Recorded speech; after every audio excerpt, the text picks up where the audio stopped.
If you're an e-commerce company, your success hinges on how well you know your numbers. And this is the case whether you're running Google Ads, Meta Ads, or any other platform for that matter. Now, if you're not an e-commerce company, before you try to tune out because you don't think this applies to you, I can assure you it does. So while e-commerce companies have a lot more expenses that they have to factor into any kind of equation, all businesses have some kind of expense. So if you're a local business or some sort of online service-based business, there's still, I promise you, certain costs that you're not factoring in. So in this tutorial, I'm going to walk you through step-by-step how to calculate your profits, your margins. That way we can all know what your break-even ROAS is, and that's what's going to allow you to scale campaigns correctly. All right, so before we actually dive in, I want to make sure we are all clear on terminology here because I just mentioned break-even ROAS. So ROAS stands for return on ad spend, meaning if you have a ROAS of 1, for every dollar you put into advertising, you get exactly $1 back. So you are breaking even at that point. If you have a ROAS of 10, it means for every $1, you're getting $10 back. You're doing great. And then if you have a ROAS of 0.5, for example, it actually means you're losing money because for every $1 you put in, you're losing 50 cents. Now, I mentioned previously that if you have a ROAS of 1, you are breaking even. However, that is only factoring in your ad cost. It's ignoring all the other costs that go with your business. And of course, if you're an e-commerce company, you have a lot more expenses that you have to factor in. So your break-even ROAS is certainly going to be above that number 1.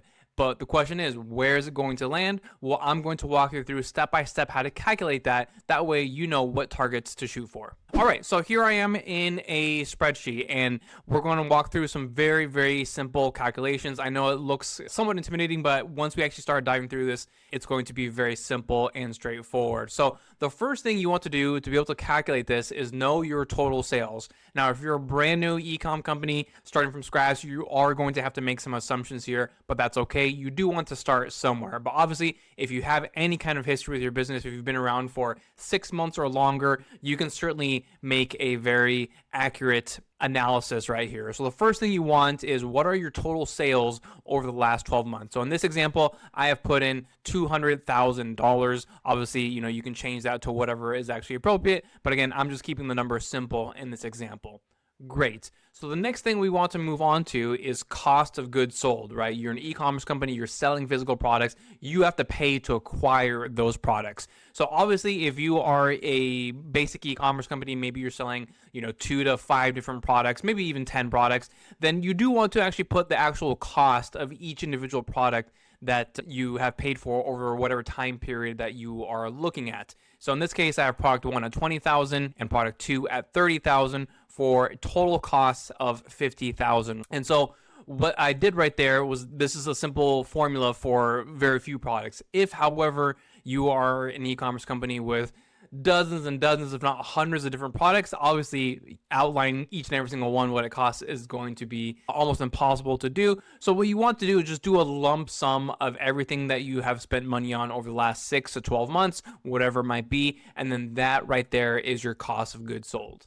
So once we have listed all of our costs for goods sold, that gives us a total cost of goods sold of $50,000 in this case. Again, this is the cost of all the costs that we paid for, the products that we paid for in order to sell on our website. So $50,000. So then we find out our gross profit, which is $200,000 minus $50,000, which gives us a gross profit of $150,000 and a gross profit margin of 75%, and we get this number simply by dividing 200,000 by 150,000, and that gives us our gross profit margin.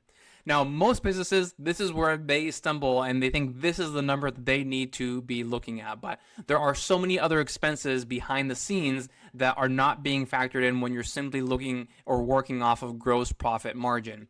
So the first thing that we want to factor in is any software costs. So this is where it comes in, whether you're an e-commerce company, local business, online service provider, you have software costs. I promise you, it's not 100% free for you to deliver your product, your service, whatever it might be. So be sure to think about everything that you're paying for from a software standpoint. And these are going to be your fixed expenses, because software is going to be consistent. At least most software, for example, should be very consistent, if not exactly the same each and every single month. So here we have have just a random example of Shopify paying $30 a month. And then in this analysis, we're doing a 12-month look back window. Now, you get to choose how big your look back window is. Just make sure that it matches your total sales. So if I did $200,000 in total sales over the last 12 months, then this right here for the Shopify product and then also any apps that I'm using, it needs to also be for the last 12 months. If I have different various numbers here that are kind of throwing things off,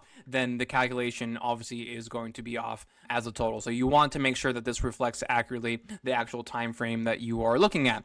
So we get all of our fixed costs right here. Total costs of the software and different apps adds up to $720 in total fixed expenses.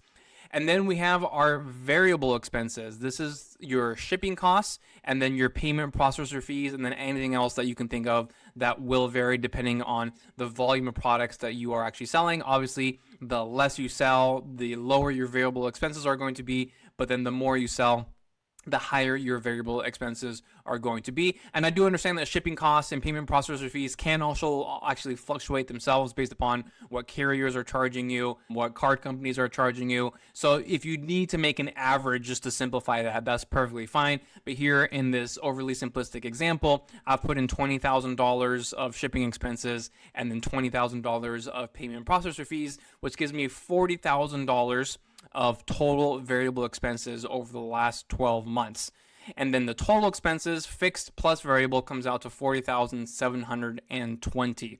So now that I have my total expenses, both fixed and variable, I can figure out my actual net profit, which is the gross profit, $150,000, minus my total expenses of $40,000 and $40,720. That is going to give me a net profit of $109,280.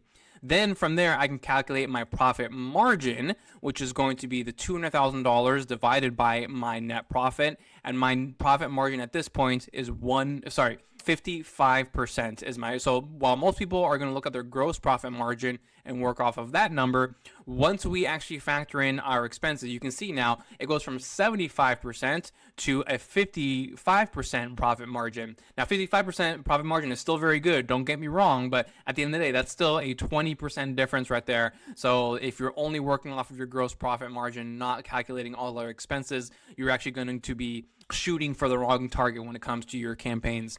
And then that allows us to calculate the break-even ROAS, which is 1.83 in this case. So we're getting our break-even ROAS by taking the number 1 and dividing it by our profit margin of 55%, and that gives us our break-even ROAS of 1.83.